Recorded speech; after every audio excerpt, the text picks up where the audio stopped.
मटियारी में education works जिन आयल सबब स्कूलन जी मरम्मत लाइ आयल बजट करप्शन जे वर चढ़ी वई आहे। जिन स्कूलन जी मरम्मत कई वई आहे उन्हनि में बि नाक़िस मटीरियल इस्तेमालु थियण सबब तबाही जे किनारे ते पहुतल आहिनि। उन हवाले सां ॾिसूं था अब्दुल गफूर मला जी रिपोर्ट। तइलीम हर माण्हू लाइ लाज़मी बणिजी वई आहे।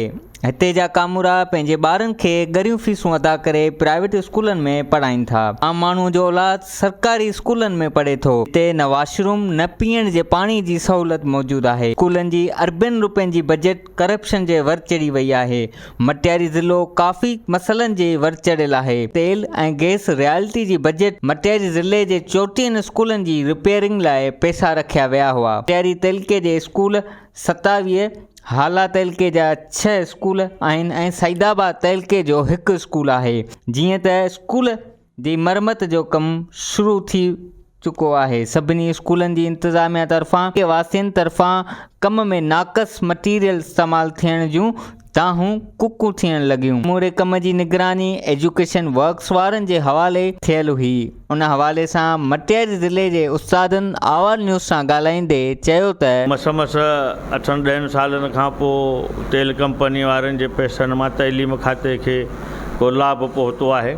जेको कमु करणु खपे या तमीरात जो हाणे हिकिड़ो स्कूल फाउंडेशन खां ख़राबु आहे, उन जी सिर्फ़ु चवंदा असांखे जेको सो हुकुम आहे मरम्मत जो, टेंडर बि असांखे जारी कयो आहे मरम्मत जो, ठीको बि ॾिनो आहे तूं मरम्मत जो, सिर्फ़ु छित लाहे ऐं भित खे थोरो मिड़ी प्लस्तर करे ऐं छित ठाहियो था ॾिन। जंहिंमें मटीरियल जेको आहे सो जेको विझणु खपे हिननि खे सो उहो पूरो मटीरियल कोन था विझनि, जंहिं करे हीउ कमु 5 सालनि जे अंदरि वरी वापसि इंशाअल्लाह ताला ॿियो पोइ रिपेयर जो कमु चालू थींदो। आयल गैस रॉयल्टी कमेटी जे तावन सां 36 स्कूलनि जी रिपेयर जा पैसा रखिया विया।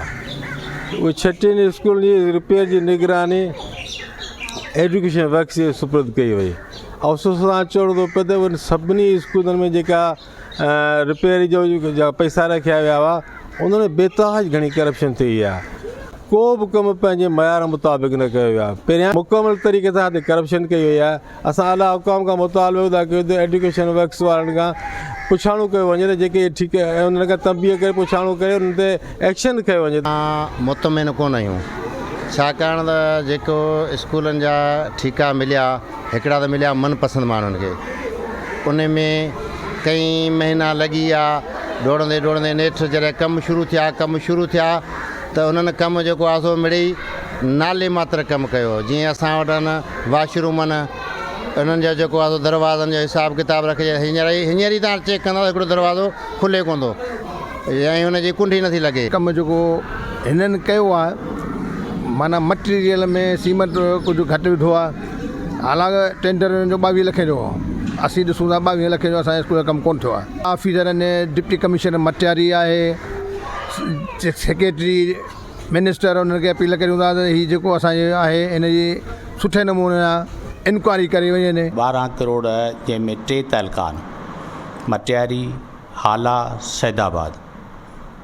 जंहिंमें मटियारी जा जेके स्कूल आहिनि उहे 27 आहिनि, 6 उन में जेके आहिनि से आहिनि हाला तइलके में, हिकिड़ो आहे सैदाबाद तइलके में, ठीकु आहे। जंहिंमां 3 कंप्लीट थी चुका आहिनि ऐं ॿियो कुझु स्कूलनि ते कमु हली रहियो आहे। त मटियारियुनि जो लोकल आहियां, उन करे जेको आहे मुंहिंजे ख़िलाफ़ु प्रोपेगेंडा ग़लति हलाए रहिया आहिनि सोशल मीडिया ते, उहो तमामु ग़लति अमल आहे।